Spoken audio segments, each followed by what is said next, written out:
Mesothelioma is an aggressive cancer that attacks the mesothelium, which is a thin membrane made of epithelial cells that lines all of the body's organs, as well as body spaces like the thoracic cavity and the abdominal cavity.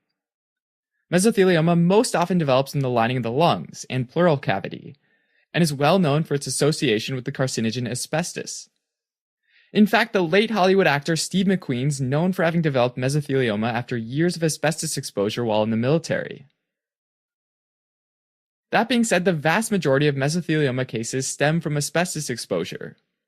Asbestos is a mineral that was widely used as construction material in everything from paint to insulation to roofing tiles, because it has strong fibers that were resistant to fire and served as good insulation.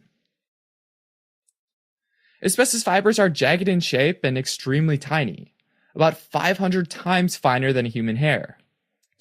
If those tiny asbestos fibers get inhaled over time, they make their way into the interstitial space of the lungs and then slowly make their way over to the epithelial cells of the visceral or parietal pleura, both of which are layers of the mesothelium. The microscopic, jagged asbestos fibers are not metabolized or removed from the lungs. So, unlike smoking, whose risk gets lower after you quit, the risk from asbestos exposure stays with you for life. The presence of these fibers leads to an inflammatory response and DNA damage. Eventually, mutations can arise that lead to these epithelial cells dividing uncontrollably and turning into a tumor. Over time, small cancerous growths called mesothelial plaques start to cover the visceral pleura over the lungs, as well as the parietal pleura under the chest wall. Interestingly, these growths start to express a lot of calretinin, a calcium-binding protein involved in regulating calcium levels within the cell. And this is something that helps distinguish mesotheliomas from other types of tumors. In addition to affecting the lungs and pleural lining, asbestos fibers can also end up in the stomach if saliva containing the material or mucus from the airways is swallowed. Research is also being done to find out whether asbestos fibers are capable of traveling through the lymphatic system.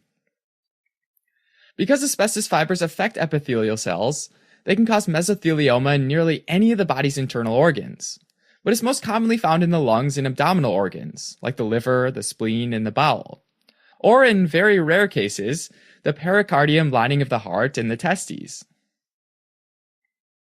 Symptoms of mesothelioma affecting the lungs or parietal pleura include chest pain, shortness of breath, pleural effusions, and if the tumor invades into a blood vessel, it can result in bloody sputum.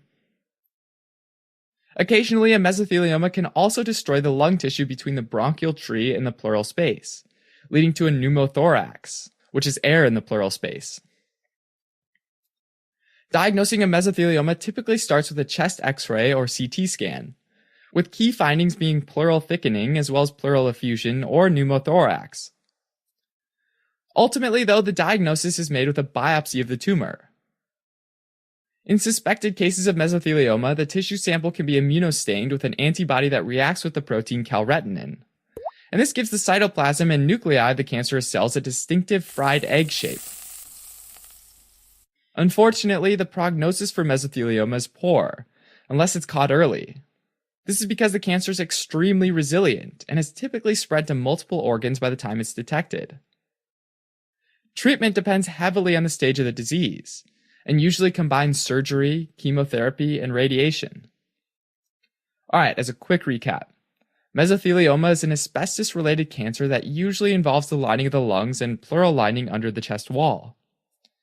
Tiny asbestos fibers get inhaled, make their way into epithelial cells, and cause DNA damage, which ultimately leads to the formation of mesothelial plaques and pleural thickening.